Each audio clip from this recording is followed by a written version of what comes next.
আধা সামরিক বাহিনীর ঘেরাটোপে কার্যত দুর্গে পরিণত হয়েছে কোদালিয়া 2 নম্বর গ্রাম পঞ্চায়েত। তৃণমূল প্রধানের বিরুদ্ধে অনাস্থা আনতে চলছে তৃণমূল। জানতে পেরে পচা ডিম নিয়ে জড়ো হয়ে বিজেপি। তৃণমূল দুর্নীতির মৌরসি পাটা চালাচ্ছিল কোদালিয়ায়। প্রাক্তন তৃণমূল প্রধান বিদ্যুৎ বিশ্বাস তার স্ত্রী উর্মিলা বিশ্বাসকে প্রধান করতে চাইছে। বর্তমান প্রধান বেলা মাঝিকে সরিয়ে কিছুদিন আগে তৃণমূল সদস্যদের একাংশ প্রধানের বিরুদ্ধে অনাস্থা আনে। আজ সেই অনাস্থার উপর ভোটাভুটি হবার কথা ছিল। বিশাল পুলিশ বাহিনী, আধা সামরিক বাহিনী পঞ্চায়েত ঘিরে রাখে। বহিরাগত কাউকে পঞ্চায়েতের ভেতরে প্রবেশ করতে দেওয়া হয়নি। পঞ্চায়েতের বাইরে বিজেপির কর্মী সমর্থকেরা ভিড় জমান।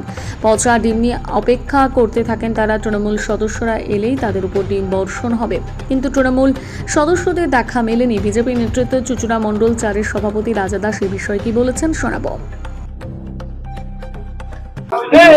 তৃণমূলের বিরুদ্ধে অনাস্থা আনছিল, সেখানে আপনারা এসেছেন। দেখুন, আমরা এসছি বলতে আমরা তো খবর পেয়েছি, এখানে শুনলাম পাবলিক একটা গ্যাদারিং করেছে। কারণ আমরা কোদালিয়া 2 গ্রাম পঞ্চায়েত বলতেই জানি দুর্নীতির আবির্ভাব। তো বর্তমান পরিস্থিতিতে আমরা 3-4 দিন আগে একটা আওয়াজ উঠেছিল শুনেছি, কিন্তু অফিসিয়ালি সেটা আমরা কিন্তু হয়েছে জানি না। জাস্ট তারা একটা অনাস্থা প্রস্তাব রাখছে বা রাখবে। তো হঠাৎ করে আজকে আমরা খবর পেলাম যে অনাস্থা প্রস্তাবের আজকে তো পাবলিক গ্যাদারিং করেছে, আজকে ভোটাভুটি হওয়ার করেছে। তো সাধারণ পাবলিকের কাছে আমরা জানতে চাইলাম যে কি বিষয়। তো বললো যে বিদ্যুৎ বিশ্বাস বলে যিনি, ইনি বিগত পঞ্চায়েত প্রধান ছিলেন, এতটা করাপ্টেড রয়েছে যে উনি আবার একটা অনাস্থা প্রস্তাব নিয়েছে, ওনার বউকে প্রধান করার একটা পরিকল্পনা নিয়েছে।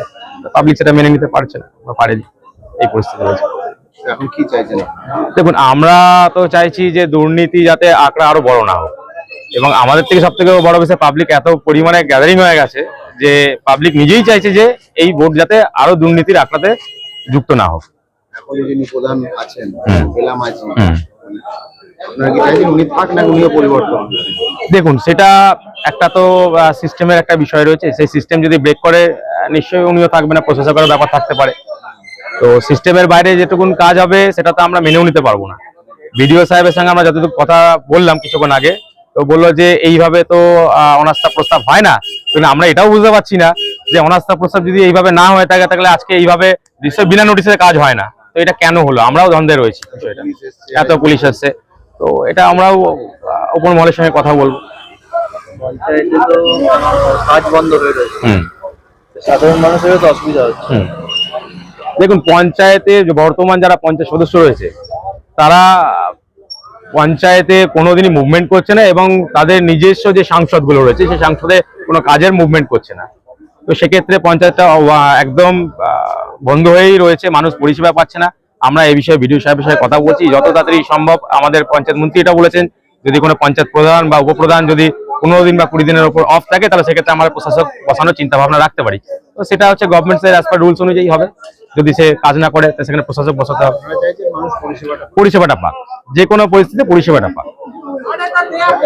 আমার নাম রাজা দাস, আমি এই চুচুড়া মণ্ডল 4-এর ভারতীয় জনতা পার্টির প্রেসিডেন্ট। দেখুন, তৃণমূল যে চোর ডাকাত এটা বাংলার মানুষ জানে। সেই বুঝে তৃণমূল কংগ্রেসকে বাংলা থেকে এই চোর ডাকাত গুলোকে সরিয়েছে। এই যে পঞ্চায়েতে, এই কোদালিয়া 2 পঞ্চায়েতে হাজার দুর্নীতি রয়েছে। একটা তো সিস্টেম আছে, নির্বাচন আছে, জনগণ ঠিক করবে কে আগামী দিন প্রধান হবে, কে উপপ্রধান হবে। তৃণমূলের বাপের সম্পত্তি নাকি কোদালিয়া 2 পঞ্চায়েত? নিজেরা অনাস্থা আনবে, নিজেদের মতো প্রধান বসাবে। তাই জন্য কোদালিয়া 2 অঞ্চলের সমস্ত মানুষ, যারা সাধারণ মানুষ, দীর্ঘদিন সরকারি প্রকল্প, কেন্দ্রীয় প্রকল্পগুলো যেগুলো পঞ্চায়েতের মাধ্যমে সুযোগ সুবিধা পাওয়ার কথা, বঞ্চিত, সেই বঞ্চিত মানুষ আজকে জনগণ স্বতঃস্ফূর্তভাবে পঞ্চায়েতকে কিভাবে অনাস্থায় যে জেনেছে, তারা বলছে তাদের সিস্টেমে হবে, নতুন করে নির্বাচন হবে, নতুন করে মানুষ যাকে সিদ্ধান্ত নেবে যে প্রধান বানাবে সেইভাবেই হবে। তাই জন্য মানুষ পুরো পঞ্চায়েত ঘিরে রেখেছে, তৃণমূলকে ঢুকতে দেবে না। যারা রয়েছে সদস্য, সেই চোর ডাকাতকে আর ঢুকতে চায় না। মানুষ এদেরকে হাঁটিয়ে কোদালিয়া 2 এর পঞ্চায়েতকে গঙ্গা জল দিয়ে ধুয়ে পবিত্র করতে চায়। তো সেই কারণে স্বতঃস্ফূর্ত মানুষের আন্দোলন হয়েছে। আর আমাদের কাছে, আমরাও কোদালিয়া 2 অঞ্চলে বসবাস করি, খবর পেলাম এখানে মানুষ এসেছে। আর আমাদের তো মানুষ এখন মানুষের পাশে থাকার জন্যই দায়িত্ব দিয়েছে। তাই মানুষ কেন এসেছে, মানুষের কথা শোনার জন্য আমরা যাচ্ছিলাম এখান দিয়ে, দেখলাম কারণ মানুষের সুযোগ সুবিধা দেখার দায়িত্ব মানুষ আমাদের দিয়েছে। সরকারের তরফ থেকে আমরা সম্পূর্ণভাবে মানুষের পাশে আছি। এই বাংলায় কোদালিয়া 2-তে আর কোনো দুর্নীতি, ওই চোর ডাকাতদের এখানে রেহাই হবে না। যারা মানুষের টাকা খেয়েছে তাদের হিসাব তাদের এখানে দিতে হবে। যদি এখানে আসে তৃণমূলের যারা ভোট করবে বলছে, যদি আসে কি করবেন আপনারা? এটা আমরা কিছু করার নেই। মানে দেখুন, জনসাধারণ- জনগণ এটা আমাদের কোনো দলীয় কর্ম। আমরা যাচ্ছিলাম, আমার বাড়ি ওই সামনে রয়েছে, বাড়ির সামনে যাচ্ছিলাম, দেখলাম এত কোতোয়ালিয়া 2 অঞ্চলের মানুষজন রয়েছে। কি ব্যাপার, মানুষজন রয়েছে, মানুষ কিছু তো কোদালিয়া মানুষজন পায়নি, অনেক কিছু। দীর্ঘদিন বঞ্চিত। এক একটা সদস্য কল, যে জলজীবন জল মিশনে কলের পাইপই যায়নি, টাকা তুলেছে এক একজন, আবাস যোজনার টাকা তুলেছে এরা। হিসাব দিতে হবে, জনগণের টাকা, জনগণকে হিসাব দিতে হবে এদেরকে। এখানে কি সবই তৃণমূলের সদস্য আছে না বিজেপির সদস্য? না, বিজেপির আছে, আমাদের তো খুব কম সংখ্যক। কোদালিয়া 2-তে আমাদের 3 জন সদস্য রয়েছে। এই যে দেখা যাচ্ছে সেন্ট্রাল ফোর্স দিয়েছে, এখানে পুলিশ দিয়েছে অনেক, মানে এই কারণেই কি দিয়েছে যে হ্যাঁ, সবাই জড়ো আমি হয়েছে আপনাকে বলে? আরেকবার বললাম, আমরা বিষয়টা জানতাম না। আমি বাড়ি যেহেতু কোদালিয়া 2 অঞ্চলে, বাড়ি থেকে আমি নিজস্ব কাজের জন্য বেরিয়েছিলাম। বেরিয়ে দেখলাম কোদালিয়া 2 অঞ্চলের সমস্ত মানুষ এখানে ভিড় করেছে।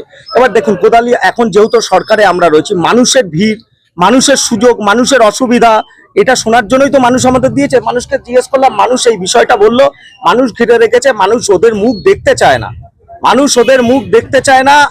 মানুষ কোদালিয়া 2 পঞ্চায়েতকে শুদ্ধিকরণ করতে চায়। আজকে যদি না আসে তৃণমূলের, ওরা যদি না আসে তাহলে কি হবে? সেটা প্রশাসনিকভাবে যেটা সিস্টেম রয়েছে, বিডিও রয়েছে, যেভাবে সিস্টেম আছে সেই সিস্টেমে পঞ্চায়েতে হবে। একটা অভিযোগ উঠছে আপনাদের দলীয় কর্মীরা গতকাল রাতে যারা ভোটাভুটিতে অংশগ্রহণ করবে তাদের বাড়িতে গিয়ে থ্রেডনিং করেছে এবং আজকে ঘিরে রেখেছে, কোনোভাবে ঢুকতে দেবে না। এই বিষয়টা কি? না, দলীয় কর্মীরা কোনো ফুটেজ আছে নাকি আপনাদের কাছে যে আমাদের দলীয় কর্মীরা থ্রেট দিয়েছে, বা ওরা বলতে পারে? এবার দেখুন, সমস্ত তো কোদালিয়া 2 এর মানুষ, ওরা বলছে থ্রেট দিয়েছে। আমরা থ্রেটনিং কালচার বিশ্বাস করি না। আজকে ভোটে জেতার পর বিজেপিতে আপনি বলুন তো, একটা লাশ, রাজনৈতিক প্রতিহিংসার লাশ পড়েছে। আর দিনের পর দিন তৃণমূল কংগ্রেস বিজয় উৎসব পালন করেছে, দিনের পর দিন বিজেপির কর্মীরা কোল খালি হয়েছে, বাংলার কোল খালি হয়েছে। আমরা এই থ্রেটনিং রাজনীতি, মারা রাজনীতি, হিংসার রাজনীতিতে বিশ্বাস নয়। আমরা প্রত্যেকে মানুষের জন্য কাজ করতে এসেছি। আমরা যদি হিংসার রাজনীতি করতাম, এলাকায় কোনো তৃণমূল কংগ্রেসের একটাও নেতা, ছোট বড় নেতা বসবাস করতে পারতো না, আপনাকে বলে রাখছি।